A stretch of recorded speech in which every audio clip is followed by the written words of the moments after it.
লোকগুলো আবার এসেছে, কি হবে? সবাই বাইরে যাও। এই আমার ব্যাগটা। কোন সাহসে তুমি বাচ্চাদের পাঠাতে বারণ করো, তাও আমাদেরই এলাকায়? এই দরজাটা বন্ধ করে দে। ঠিক আছে ভাই। আরে আপনারা এটা কি করছেন? বোঝানো দরকার ভয়টা কি জিনিস। সব বন্ধ কর। আরে দরজা। যেই আমাদের কাজে বাধা দিতে আসে সে সারা জীবন আমাদের আর ভুলতে পারে না।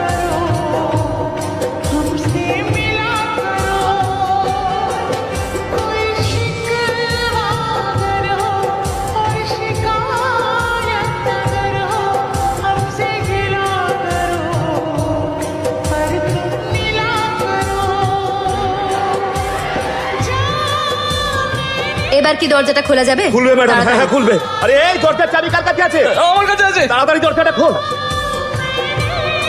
টিলার গায়ে খুব জোর, মেরে মেরে থোবড়া বিগড়ে দিয়েছে, অনেক মেরেছে আমাকে, মেরে মুখ পুরো ভুলিয়ে দিয়েছে।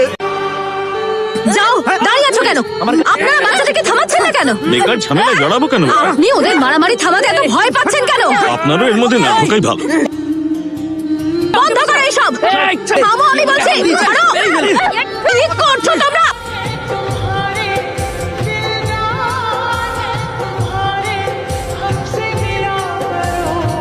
এসব কি হচ্ছে? এরা আমাদের বন্ধুকে মেরেছে। ম্যাডাম, আমরাও চুপচাপ বসে থাকবো না, আমরা ওদের মারবো। কি দাবি তোমাদের? আমাদের জাতি, আমাদের লোক। 1 ঘন্টার মধ্যে এই ছেলেগুলোর হাত থেকে সুতো খুলে নিয়ে জ্বালিয়ে দিন। ভুলেও এসব করবেন না, এসব খুবই সেন্সিটিভ ব্যাপার। অন্য শহর থেকে তো এখানে কাজ করতে এসেছি, ঝামেলায় জড়িয়ে প্রাণের ঝুঁকি নিতে পারবো না। তাহলে বাড়ি গিয়ে মায়ের আঁচলের তলায় লুকিয়ে যান। সব ক্ষেত্রে এত ভয় পেলে বাড়ি থেকে আর বেরোবেন। কোন রকমের ঝগড়া মারামারিকে প্রশ্রয় দেওয়াটা এক ধরনের অপরাধ। এই কথাটা এতদিন আপনাদের কেউ শেখায়নি।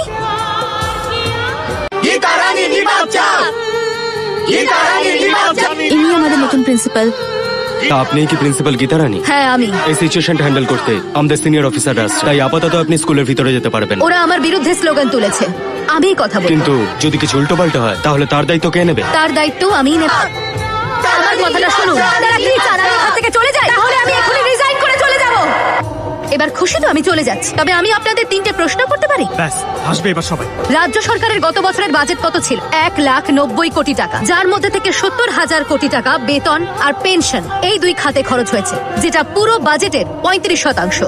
সরকারি কর্মীর সংখ্যা 18 লক্ষ, যার মধ্যে টিচাররাও আছে। এত কিছুর পরেও আপনারা বলতে থাকেন যে সুবিধা অনেক কম, মাইনে অনেক কম। আর কিছু টিচার তো অযথা কমপ্লেন করে যে আমরা এটা পাচ্ছি না, ওটা পাচ্ছি না। কিন্তু শিক্ষার হারের ঠিক কি অবস্থা? স্টুডেন্টরা বেসিক জিনিস পায় না, ওদেরকে তো ঠিক করে পড়ানো অবধি হয় না। কিন্তু আপনারা কখনো এটার জন্য সোচ্চার হয়েছেন?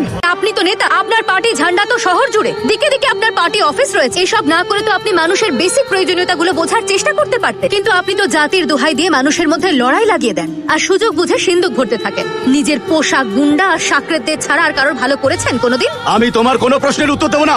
এই চলো, হ্যাঁ চলো সবাই। আপনি সবসময় টিচারদের বিরুদ্ধেই বলেন। আমি স্টুডেন্টদের পক্ষে বলি, যদি আপনারা নিজেদের কাজ ঠিক করে না করেন তাহলে স্যালারির বদলে আপনাদের নাম কারাপ্ট লিস্টে থাকবে। ভালো করে শুনুন, 38 জন টিচারের বাচ্চা স্কুলে পড়াশোনা করে। এবার একটু হাত তুলে বলুন তো যে কতজন টিচারের ছেলে মেয়ে সরকারি স্কুলে পড়ে? যদি আপনারা নিজেদেরই বিশ্বাস না করেন তাহলে বাকিরা কি করে করবে? এবার আমি ভেতরে ঢুকবো, কারোর সাহস থাকলে আমাকে আটকে দেখাক। মহিলা কোনো ভয় না পেয়ে সবকিছুর মোকাবিলা করে, যে কোনো প্রশ্ন করলেই চোখে চোখ রেখে উত্তর দেয়। ওকে গোটা শহর চিন্তা শুরু করেছে। আমরা যদি ওর কোনো ক্ষতি করি তাহলে আখেরে আমাদেরই ক্ষতি হয়ে যাবে। ভেবে চিন্তে আমাদের কাজ করতে হবে। আমি তোমার বুকের ধুকপুকানি শুনতে পাচ্ছি। আমাদের পরবর্তী আক্রমণ ও সারা জীবন ভুলতে না পারে। ম্যাডাম, ইউ ক্যারি অন ঠিক আছে। প্লিজ। ওর সঙ্গে কথা বললেই সবকিছু জানতে পারবো। যাও গিয়ে জিজ্ঞেস করো। আপনি ম্যাডামের সঙ্গে কি কথা বলছিলেন? আর এই ম্যাডামের ইতিহাসটা কি? ওয়ে মুঝে বেঙ্গলি নেই আতা। আর আমি হিন্দি জানি না। আরে এমন কাউকে ডেকে আনো যে হিন্দি বলতে আরে পারে। কি করে বুঝবো? আরে আয় বাবা, আয় বাবা, আয়। এবারের মতো আমাদের বাঁচিয়ে দে স্যার। ওই পাশের গ্যারেজের মালিকের ছেলে রোজ হিন্দি সিনেমা দেখে। नमस्ते सर जी, मैं पूछ रहा था कि मैडम इससे पहले कहाँ काम करती थी? मैडम बहुत महान है, शक्तिशाली है। इंडियन आर्मी में लेफ्टिनेंट कर्नल थी। मैडम मिलिटारीতে একজন বড় অফিসার ছিলেন।